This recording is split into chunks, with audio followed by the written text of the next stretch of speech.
Hey, what's going on, ladies and gentlemen? My name is Rayge, and we are back today to get a preview actually here. Now that the live patch has been officially applied since yesterday in terms of just the events, we actually do have Blue Marvel now officially being part of the game. But as you can see, we don't actually see any abilities yet. We just see it essentially in preview state. But what's really cool, guys, and what I love about when they add these teasers is that we do get a glimpse of a bit of what's going on with this kit and even a sneak peek of what his abilities are going to be. So you see that little, I guess, like it's almost kind of like a chart of how you can see the rating here of the stats and whatnot. So it's to the far top right of blue, almost like the zigzaggy lines up and down, almost like that heart monitor at the hospital, right?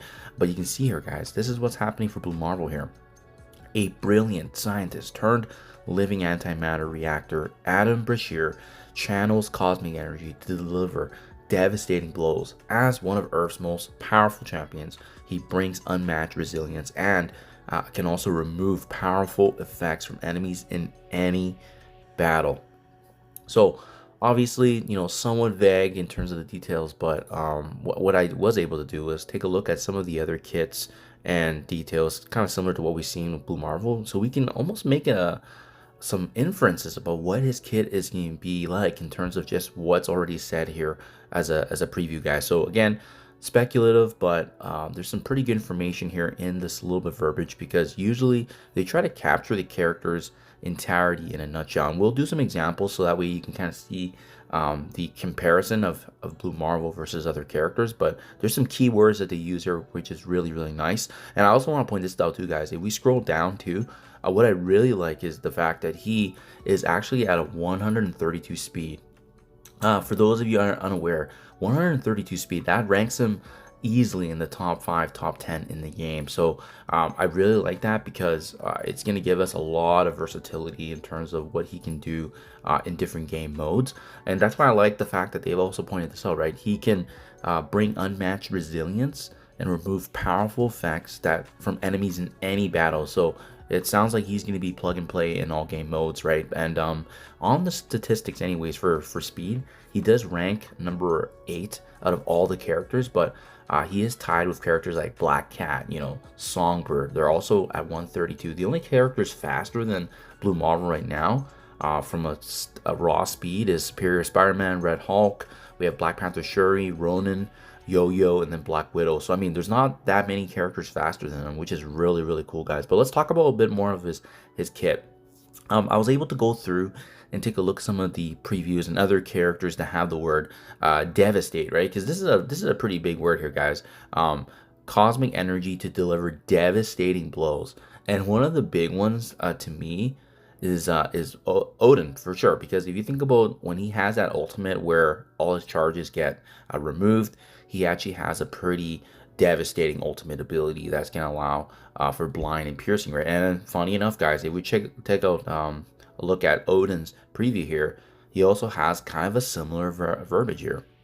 You know, ignoring that little intro there, the Odin force to blast enemies with an onslaught of devastating attacks. So what that tells me anyways is that he's going to bring some significant damage, and they already confirmed that this character won't be on the same level as Odin, as well as I think Xavier is what they confirmed, those two. So he would be probably around that Mephisto equivalent.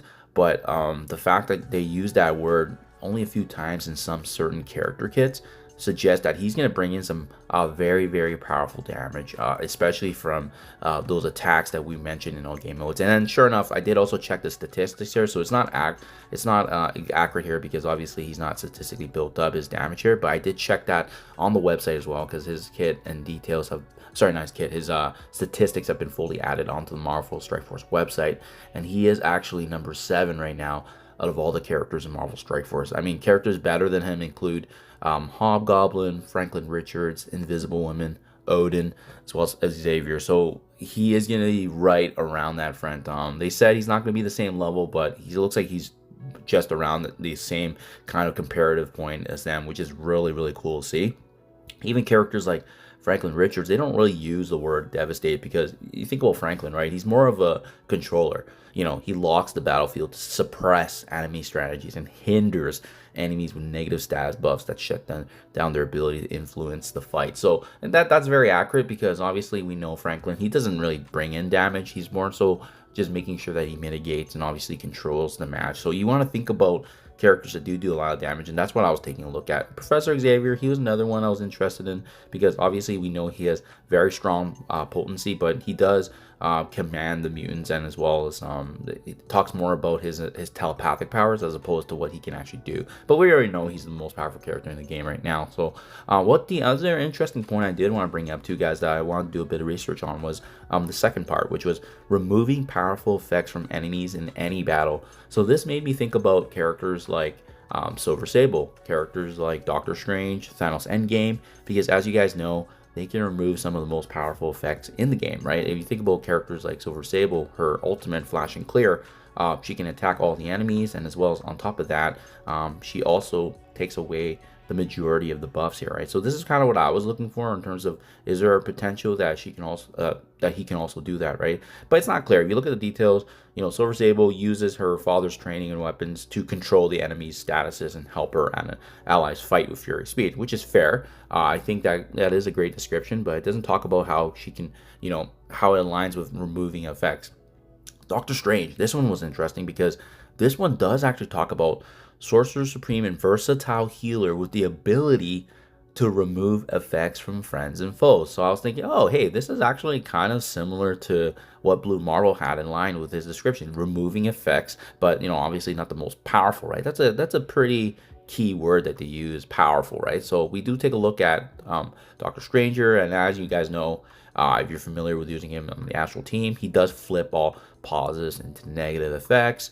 He also clears all negative effects from self and all allies. So it makes me believe that Blue Marvel, I think he's going to have a bit of support in terms of providing buffs to the team, and at the same time, he's going to be able to help the team by removing those effects, whether it is you know, flipping the positives into negatives, or even very similar mechanic to what I'm expecting anyways, like Silver Sable, where she just completely removes it, right? And then Thanos Endgame, his description doesn't exactly help, as it talks more about the lore, but we know with his ultimate ability, he also clears negative effects on self, and then once again attacking all enemies and reducing the duration of all positive effects, including safeguard. So that's kind of what I'm expecting, guys. I think he's probably going to have the ability here to do some really good damage, and also remove things like safeguard from the opposing enemies, so that way we can actually you know, directly attack them with more vulnerability and more damage and potency. So that's my 2 cents, guys. It's really cool to see his addition finally in the game. Let me know what you guys think, though, if my analysis here makes sense. Anything that you guys can dig up, let me know. But yeah, pretty exciting to see his addition finally, and again, this sneak peek of what we can expect. Thank you for your time as always, guys, and I'll catch you guys in the next one.